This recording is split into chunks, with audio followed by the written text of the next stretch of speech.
so it's becoming cheaper. End-tidal carbon dioxide.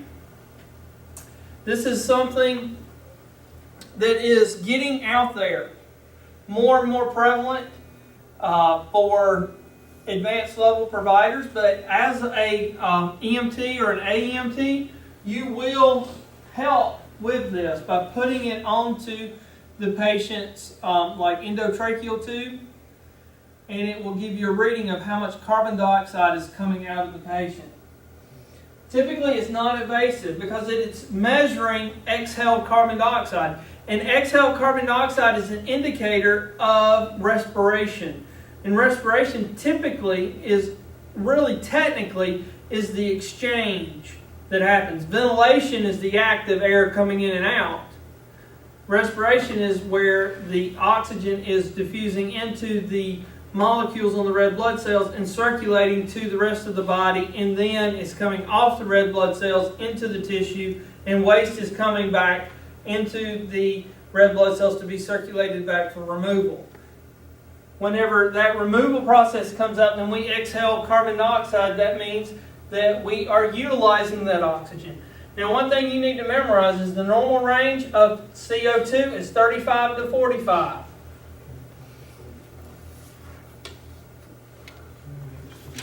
Another thing you can go ahead and memorize is normal pH for a patient is 7.35 to 7.45. So now, do you see a quick little way to cheat that? So normal pH is 7.35 to 7.45, right? Normal range of CO2 is 35 to 45.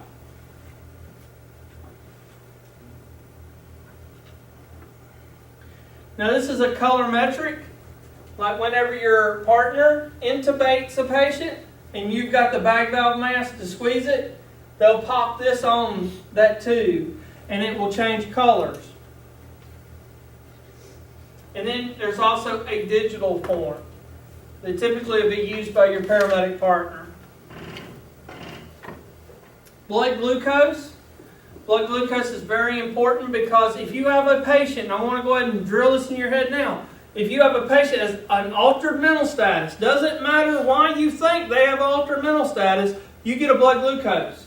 If they're shot in the head with a shotgun, and they're breathing, or even if they're not breathing, well, if they're shot in the head, and you're going to work them, and they're not answering you, then guess what? They have an altered mental status, you should get blood glucose. Right? Every patient has an altered mental status, you get a blood glucose. Doesn't matter.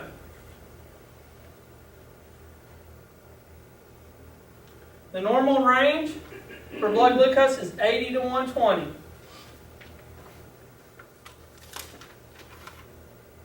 We've already did that full body scan. So focused assessment. A focused assessment is based on the chief complaint.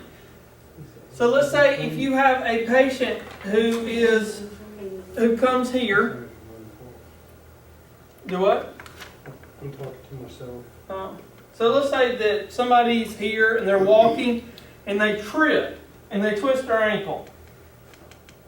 That's the only thing wrong with them. Do you need to do a full body assessment of this patient, cut their clothes off and check them out? No, we're going to do a focused assessment on them. It's based on the chief complaint. We're going to focus our attention to the immediate problem.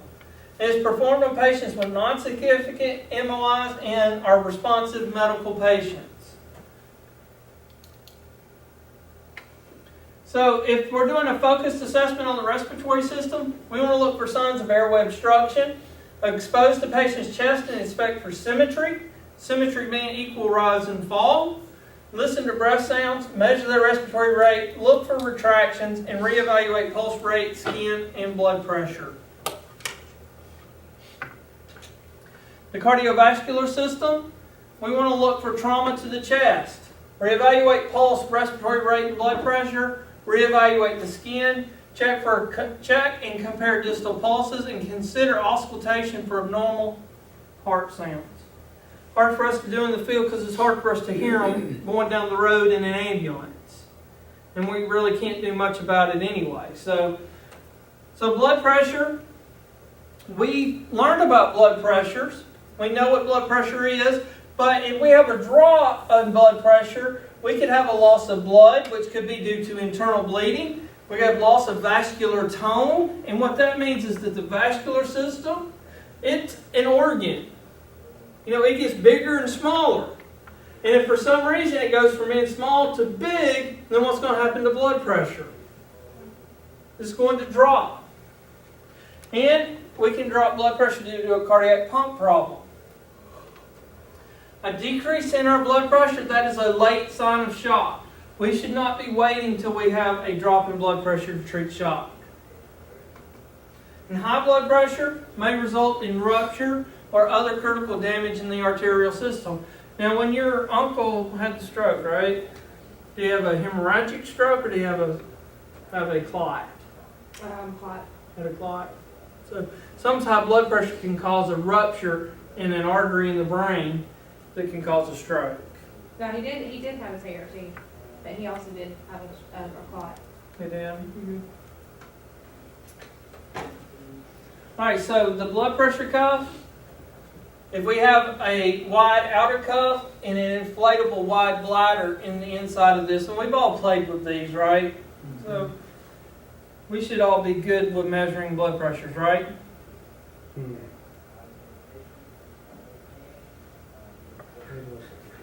All right, so neurologic system. We're going to do a neurologic system assessment on anybody who has a change in mental status due to a possible head injury, stupor, dizziness, drowsiness, or syncope. What is syncope? Balance. Yeah, where you pass out.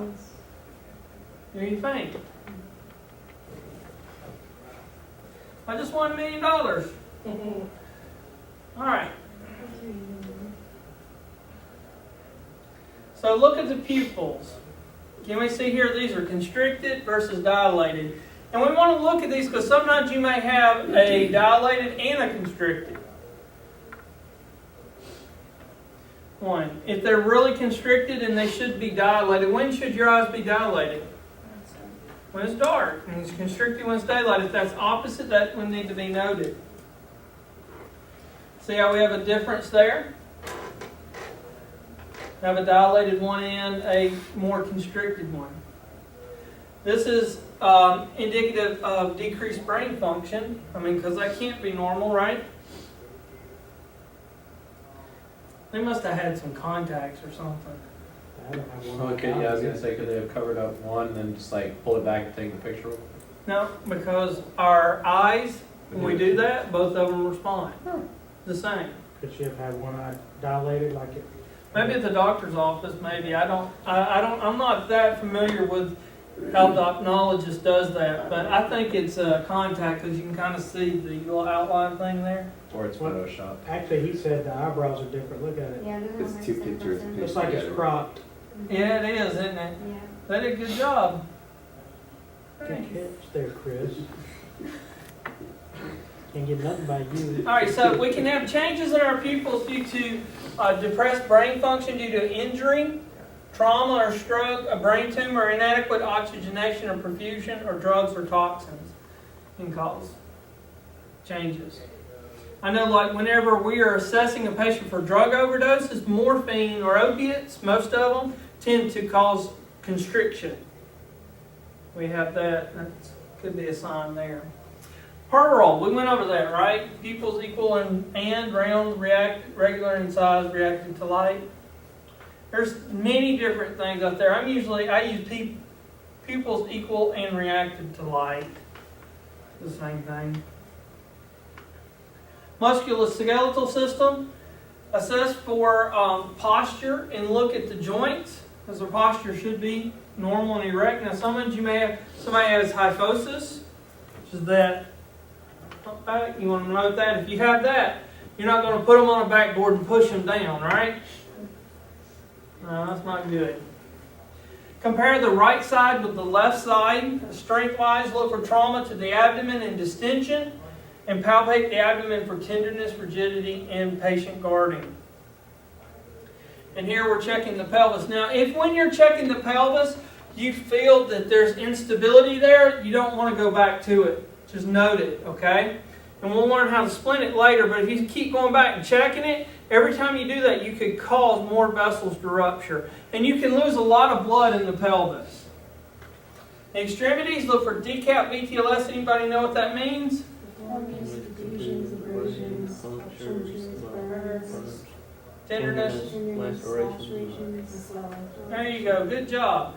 We're going to check decap VTLS every part of the body, okay? When we're checking it.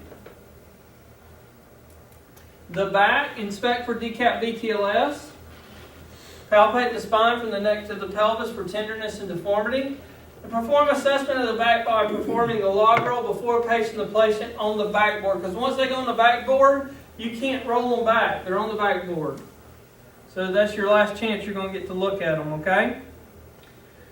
So head, neck, and cervical spine. Pretty much the same thing when you check the cervical spine. Once you put that C-collar on there, you want to make sure you check the neck good. Okay, now you can still see something because there's some windows you can see through, but that's about it.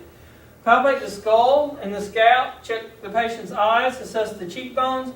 Check the patient's ears and nose for fluid. And I always put in here too, I don't know why they keep it out, but check the mouth for more bleed. Because you know, you check the airway in the primary, right? Could it change?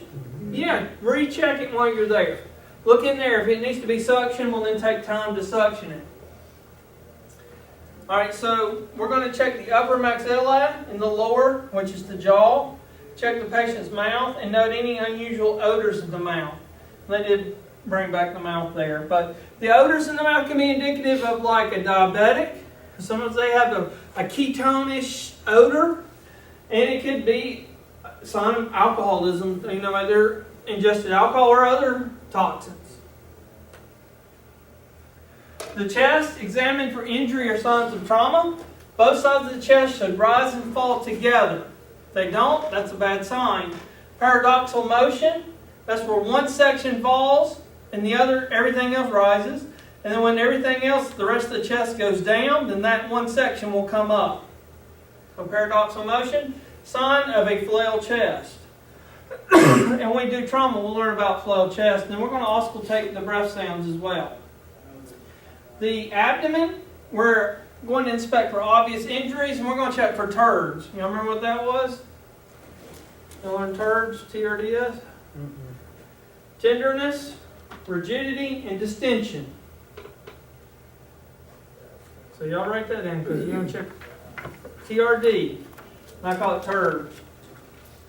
Because where do you find turds? In the abdomen, right?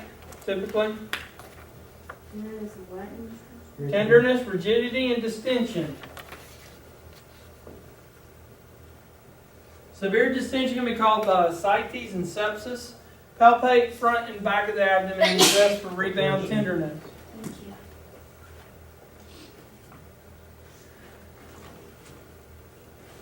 you. If time permits, perform examination for each body system because it may help you find out more information that could lead to the root of the problem or to the exact problem. But remember, most of the time we may not be able to get to this, okay? But you should try, if you have time, assess each body system like we just went through. Once you did that assessment, now you're going to do your reassessment. And guess what reassessment is? Everything. Repeat the primary assessment, reassess vitals, and look for trends. And repeat if you've got time.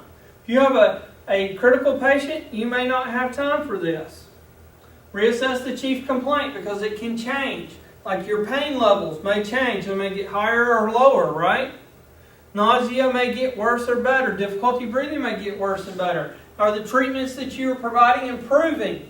Has an already identified problem gotten better? Has it gotten worse? Has it staying the same? Is there a new problem?